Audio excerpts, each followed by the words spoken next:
अस्सलाम वालेकुम दोस्तों, ये करेक्शन का लेक्चर नंबर 3 है। इसकी मैंने प्लेलिस्ट बना दी है, अगर आप चाहें तो चेकआउट कर सकते हैं। और अगर आप न्यू हैं तो प्लीज़ चैनल को सब्सक्राइब कर लें ताकि आपको ग्रामर के रिलेटेड और भी वीडियोस मिलती रहें। आज की वीडियो में हम लोग एरर्स इन एडजेक्टिव को डिस्कस करेंगे और इसके कुछ पॉइंट्स हैं जो कि बहुत इंपॉर्टेंट हैं। और वीडियो आप एंड तक देखें, इंशाल्लाह आपके नॉलेज में बहुत इजाफा होगा। तो शुरू करते हैं आज की वीडियो। नंबर 1 पे है use of few, uh few and the few.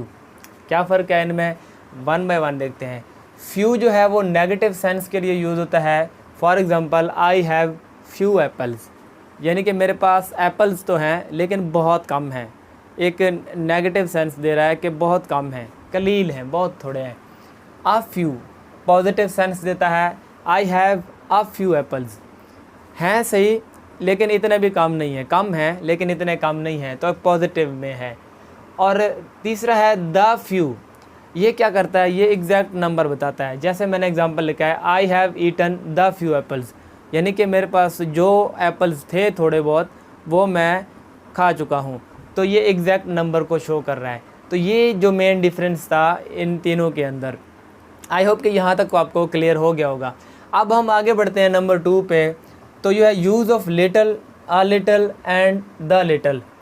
अब इसका सेम कॉन्सेप्ट है जो हमने फ्यू वाले का देखा था, बिल्कुल ऐसे ही यूज़ होना है जैसे वो यूज़ होता है। यानी कि लिटल जो है वो नेगेटिव सेंस में, अ लिटल जो है पॉजिटिव सेंस में, और अगर कहें द लिटल तो एग्जैक्ट जो है वो चीज़ बता देगा। अब इसमें और उसमें क्या फ़र्क है, फ़र्क है ये कि फ्यू, आ फ्यू या फिर द फ्यू वो नंबर्स को शो करता है, और लिटल, अ लिटल या फिर द लिटल वो क्वांटिटी को शो करता है। सिर्फ इतना फ़र्क है, बाकी उनका कॉन्सेप्ट जो है बिल्कुल से फ्यू। आगे बढ़ते हैं। नंबर 3 पे है use of some and any.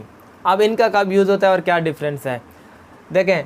सम जो है वो पॉजिटिव सेंटेंसेस के लिए यूज़ होता है, और एनी जो है वो नेगेटिव सेंटेंसेस के लिए। दोनों ही क्वांटिटी को शो करते हैं। फॉर एग्ज़ाम्पल आप देखेंगे कि सम की example, he has visited some places, ठीक है, पॉजिटिव वे में सेंटेंस है तो सम यूज़ हुआ है। अगर इसका मैं नेगेटिव बनाऊँ, he has not visited any places, अब यहाँ पे सम यूज़ नहीं हुआ, क्या यूज़ हुआ है, एनी यूज़ हुआ है। तो ये डिफरेंस है सम और एनी में। आई होप कि ये भी क्लियर है आपको। नंबर 4 पे आगे बढ़ते हैं। Use of further and further, A और यू है, बाकी सेम स्पेलिंग्स हैं। अब इनके क्या फ़र्क है, फ़र्क ये है जो फार्दर है वो डिस्टेंस के लिए यूज़ होता है, और जो फर्दर है वो मज़ीद के लिए यूज़ होता है, मतलब एडिशन के लिए किसी चीज़ के। मैं एग्ज़ाम्पल देखता हूँ, from my house college is farther than hospital. मेरे घर से जो कॉलेज है वो और, यानी कि फासला, डिस्टेंस को छोड़ कर और आगे है, डिस्टेंस उसका और आगे है, फार्दर देन हॉस्पिटल। और जो फर्दर है, इसकी एग्ज़ाम्पल देखूँ तो क्या है, I use Google for further details in any matter. मज़ीद मालूमात के लिए क्या होता है कि गूगल को यूज़ करता हूँ। फर्दर यहाँ पे मज़ीद के सेंस में, और यहाँ पे फार्दर डिस्टेंस के सेंस में। आई होप कि ये क्लियर है। चलें अब नेक्स्ट आगे बढ़ते हैं नंबर 5 पे। नंबर 5 पे use of nearest and next. Nearest और नेक्स्ट में क्या फ़र्क है और क्या यूज़ है इनका। अब देखें, नियरेस्ट जो है वो क्या करता है, डिस्टेंस को जो है शो करता है, और नेक्स्ट जो है वो पोजीशन को शो करता है किसी चीज़ के भी। जैसे for example, my college is nearest to my home, ठीक है, यानी कि अब डिस्टेंस के हिसाब से बता रहा है कि मेरा कॉलेज जो घर के करीब है, डिस्टेंस शो करने के लिए। और नेक्स्ट अगर बोलें तो he lives next to me या नेक्स्ट टू माई होम, क्या मेरे घर के अगला, यानी कि पोजीशन बता रहा है, जो नेक्स्ट है वो अगला जो घर है वो मेरे दोस्त का है या किसी का भी है, तो ये पोजीशन बताने के लिए। आई होप कि ये क्लियर है आपको, ठीक हो गया जी। अब नंबर 6 पे चलते हैं। मैं जल्दी जल्दी चल रहा हूँ ताकि आपका टाइम बचा सकूँ, तो जल्दी इस वीडियो को ख़त्म करें। Use of older, oldest, Elder, eldest, इनमें क्या फ़र्क है और क्या यूज़ है। देखें, ओल्डर और ओल्डेस्ट जो है वो किसी भी जगह या फिर किसी शख्स के लिए यूज़ हो सकता है, लेकिन जो एल्डर और एल्डेस्ट है वो किसी फैमिली मेम्बर्स के लिए ही यूज़ हो सकता है। देखें एग्ज़ाम्पल से समझते हैं, और इनमें एक और फ़र्क भी है, ओल्डर और ओल्डेस्ट जो है उसके लिए ये देन यूज़ होता है इन दोनों में, ठीक हो गया। लेकिन एल्डर और एल्डेस्ट में देन नहीं यूज़ होता, टू यूज़ होता है। एल्डर में टू और एल्डेस्ट में तो आपको पता है सुपरलेटिव डिग्री है तो दा लगेगा इसके साथ। अब एग्जांपल देखते हैं इनके ओल्डर और ओल्डेस्ट के देखता हूँ। This house is older than mine, यहाँ पे देन लग गया है ना कि मेरे घर से ये जो घर है ये पुराना है, ठीक हो गया। अब इसका अगर हम ओल्डेस्ट देखें तो this is the oldest house of this town, superlative degree है तो दा लग गया oldest house of this town. I hope कि यहाँ तक क्लियर है। अब एल्डर का देखते हैं। एल्डर टू को यूज़ करता है और किसी भी फैमिली मेम्बर्स के लिए यूज़ होता है। अब मैं ये यहाँ पे थोड़ा आपको नज़र नहीं आ रहा होगा, मैं ऊपर लिख देता हूँ। अब यहाँ पे मैं लिखता हूँ कि मैं अपने भाई के बारे में बात कर रहा हूँ तो मैं कह सकता हूँ कि he is elder to me, then नहीं लगाऊंगा, गॉट इट। और अगर मैं एल्डेस्ट लगाऊं तो कह सकता हूं कि he is the eldest in our brothers, भाइयों में से वो सबसे बड़ा है। आई होप कि यहाँ तक आपको ये चीज़ें क्लियर हैं।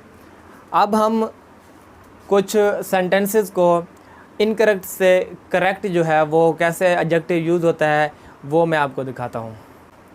ओके जी, यहाँ पे कुछ सेंटेंसेस हैं जो एक करेक्ट है और एक इनकरेक्ट है। अब इसको वन बाय वन देखते हैं कि आप किस तरह जो है इनकरेक्ट को नहीं करेक्ट को यूज़ करेंगे और कहाँ पे क्या यूज़ होगा।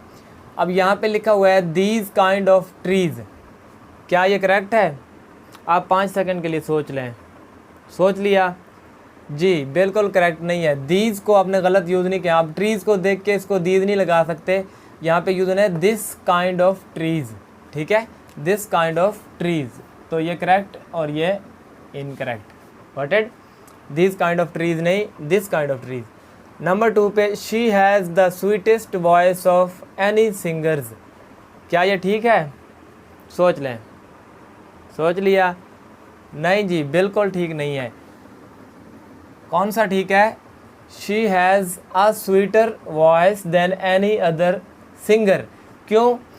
इसकी वजह यह है कि यहाँ पे इसने लिखा है शी हैज़ द स्वीटेस्ट, यानी कि ये सुपरलेटिव डिग्री लगाई और आगे से क्या क्या, वॉइस ऑफ एनी सिंगर्स। अब यहाँ पे एनी का भी यूज़ कर दिया। अगर ये कहता है कि ऑल सिंगर्स, सबसे सही है, सबसे अच्छी आवाज़ है, तो फिर हम सुपरलेटिव डिग्री लगाते। लेकिन यहाँ पे कुछ से कंपैरिजन है तो वो फिर सुपरलेटिव डिग्री नहीं लगा सकता। तो कौन सी लगेगा? Comparative degree. She has a sweeter voice than any other singer.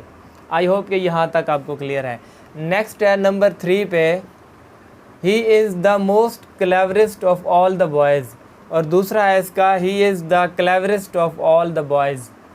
कौन सा ठीक है? आप चलें सोच लें। सोच लिया? अगर आप पहला वाला सोच रहे हैं तो बिल्कुल गलत सोच रहे हैं। क्यों? क्योंकि यहाँ पे 2 दफ़ा आप जो है वो एडजेक्टिव नहीं यूज़ कर सकते, ठीक है। यहाँ पे देखें ना, ही इज़ द मोस्ट, ये एक लगा दिया सुपरलेटिव डिग्री, क्लेवरेस्ट फिर लगा दिया, 2 दफ़ा एक सेंटेंस के अंदर नहीं यूज़ कर सकते। तो कौन सा सही है इसका? ही is the cleverest of all the boys, ये वाला करेक्ट है जी। आगे बढ़ते हैं नंबर 4 पे, she is the fairest and rich women in the city, क्या ये ठीक है? आप इसको देख लें। चलें जी, सोच लिया। अब दूसरा देखें, she is the fairest and richest women in the city, क्या ये ठीक है? अभी मैंने बताया था कि आप 2 जो है नहीं लगा सकते एक सेंटेंस के अंदर 2 दफ़ा, तो ये तो गलत होगा, ये ठीक हो गया। क्या ख्याल है? चलें जी, आपने जो भी सोचा, आपको बता दूं कि ये आपका पहले वाला गलत है और ये दूसरा सही है। इसकी वजह क्या है? इसकी वजह ये है, जब एक पर्सन में 2 क्वालिटीज़ बताई जा रही हैं तो फिर 2 दफ़ा आप लगा सकते हैं सुपरलेटिव डिग्री। एक उसने फेयरेस्ट के लिए बताया, यानी फेयर है सबसे ज़्यादा, शी इज़ द फेयरेस्ट, और रिच भी है दूसरी quality, and richest women in the city, तो ये आपका सही है और वो गलत है। आई होप यहाँ तक क्लियर है। अब नंबर 5 पे देखते हैं, Khalid is braver than boys, क्या ये ठीक है?